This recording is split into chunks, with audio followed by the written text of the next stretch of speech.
The amount of stories. It's like, it's jaw-dropping the amount of money I've known authors spend on vanity publishers. Sit somewhere between independents like me and traditional publishers like Penguin or I can't think of another one. So, and they will charge you to produce your book. So they usually suck you in with telling you how wonderful your book is, and then they start to ask you for money. They need money for editors, they need money for formatters, they need money for illustrators and graphic designers. And I've known people spend $2,000, $3,000, $4,000, up to $5,000. And I'll be really honest with you, there are about 1,500 books published a day, maybe up to 2,000 books published a day. So you can imagine the competition that you're going to be up against. They don't help you with your marketing. They say they do. Well, they don't. And a lot of that's because they don't understand how to build an organic following using blog posts on the websites. You can do it yourself. I've produced full colour illustrated children's books using MS Publisher, saved as a PDF.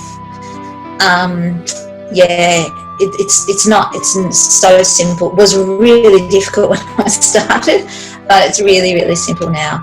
I went to, we have a book fair that's quite close to us every year, and I spent $1,000 buying books, paying for my stall, and just generally having to be there for 3 days. I sold $100 worth of books. That was $900 out of pocket.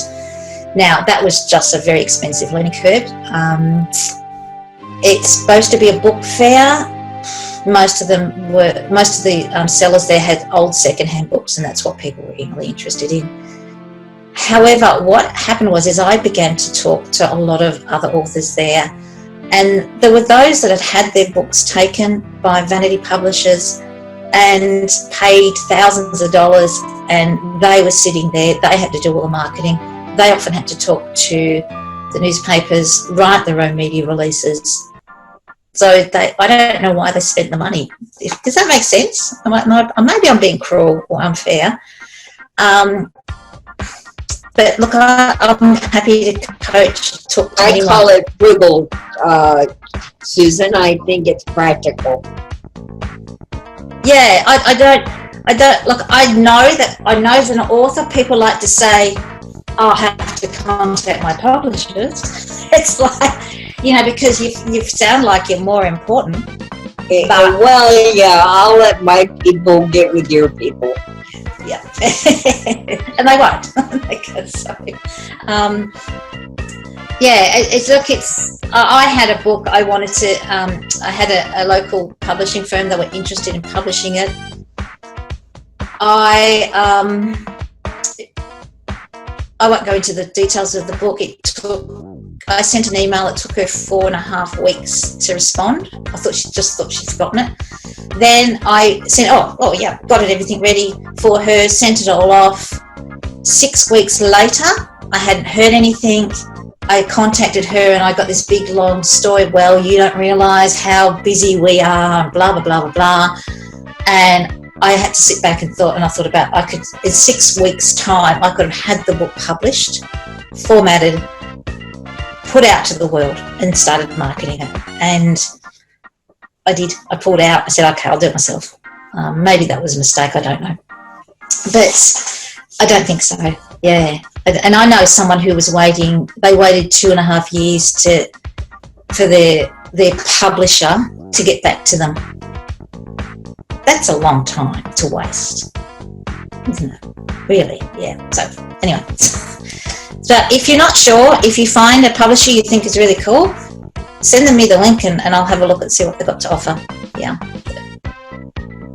Okay, so ebooks obviously are different from print books. Ebooks are certainly really, really popular now. You've got e-readers where people can download thousands of books and they can read them on their smartphones. They can read them just about anywhere. And it's a really revolutionised books, which is really wonderful. Even children's books work really well on these platforms. I do your research and find a platform that works really well for you. However, I really encourage you joining Amazon Kindle or Kindle Direct and Smashwords. Kindle Direct is obviously will get your book to millions of readers, and that's via the Amazon website, and it's all set up quite beautifully. Your book will come out looking fabulous.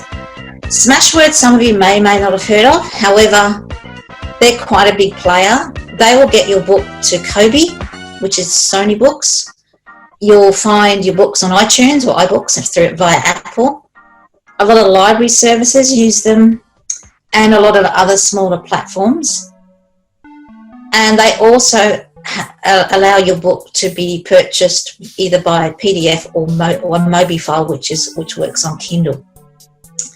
So you've got Amazon Kindle does one type of book, and Smashwords just about covers all the others. You need to follow their formatting guidelines very, very carefully. They want Word documents, they want them formatted in a certain way. Amazon are a lot more flexible. Smashwords are very, very precise, and they don't reject the book, but they come back to you and say, look, there are errors, you need to fix them. But they provide a free guide, which is very easy to follow. So if you get stuck, you can go through it. And they are, if you really, really get stuck, you can ask somebody for help, and they're usually pretty good at getting back to you. You do need to provide a cover, and again, the different platforms have different size requirements and pixel variations. They provide all that information for you. Even when you go to upload the cover onto Smashwords, it will actually tell you underneath what the size has to be. Again, Smashwords are much more stricter because they go out to so many different networks, and iTunes pretty much calls the tune for that, if you like, pulls the strings. You cover, I've done webinars on book covers, and I've written articles about it. What I did when I repurposed my Astro Adventures books into small pocket books, I wanted to find a graphic theme that I could use as a thread between each of the books. So what I did is I went on Amazon and I went middle grade, early chapter books. That's my target range, my reading range for the children. And I swiped through the screen and I let my eyes fall on the ones that stood out. And I didn't copy them, but I certainly made notes about the design elements that they had used. And I think that was probably something you should do. Look in look under the headings of where your book will sit and flick through, because you've only got this tiny little thumbnail to grab people's attention, because they'll look at the cover before they'll look at the title, and focus on the ones that stand out and jump out at you. Yeah, I avoid black a lot, but again, it's up to you, I suppose. But yeah,